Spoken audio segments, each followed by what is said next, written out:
बिस्मिल्लाहिर्रहमानिर्रहीम। अस्सलाम वालेकुम नाजरीन।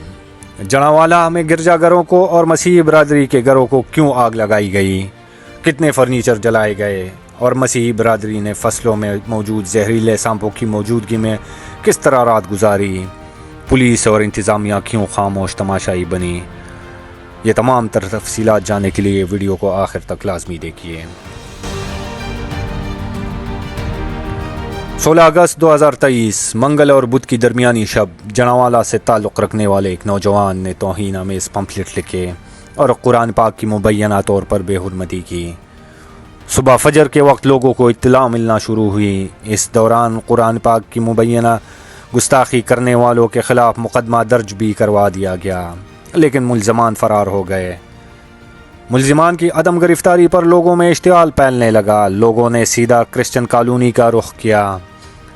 लोगों ने एहतजाज करना शुरू कर दिया। ज़बानी एहतजाज के बाद लोगों में इश्तियाल आ गया और घरों में तोड़ फोड़ शुरू कर दी। ये सारे मसीही बरादरी के घर थे। मसीही बरादरी लोगों के हुजूम की इत्तला मिलते ही पहले ही छुपते फिर रहे थे। इन लोगों ने अपनी जान बचाने के लिए रात फसलों में छुप कर गुजारी। बेसहारा लोगों को पकड़े जाने का खौफ तो था ही, साथ ही उन्हें जहरीले सांपों से डसे जाने का भी खौफ था।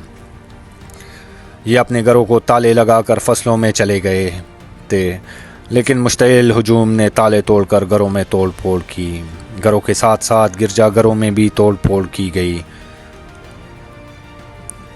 मुश्तइल हुजूम ने शहर भर में तकरीबन 4 गिरजाघरों को आग लगाई। ताहम मसीही बरादरी का कहना है कि जलाई गई गिरजाघरों की तादाद 4 नहीं बल्कि 6 हैं। जब ये वाक़या पेश आया तो जनावाला में शौकत मसीह बतौर असिस्टेंट कमिश्नर खिदमात सर अंजाम दे रहे थे। अब उनको भी ओहदे से हटा दिया गया है। सोशल मीडिया पर जनावाला से इंतहाई दिल दहला देने वाली वीडियोज़ और तस्वीरें सामने आई। ये मामला पाकिस्तान के साथ साथ आलमी सतह पर भी देखा गया।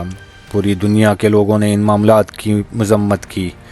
जनावाला के वाक़े में तकरीबन 100 से ज़्यादा अफराद को गिरफ़्तार किया गया। इन लोगों के ख़िलाफ़ निजी अमलाक को नुकसान पहुँचाने और कार्य सरकार में मुदाखलत के मुक़दमात दर्ज किए गए। पंजाब हुकूमत ने वाक़े की इंक्वायरी के लिए कमेटी भी तश्कील दी है। आइन में तौहीन मज़हब की दफ़ात भी शामिल है।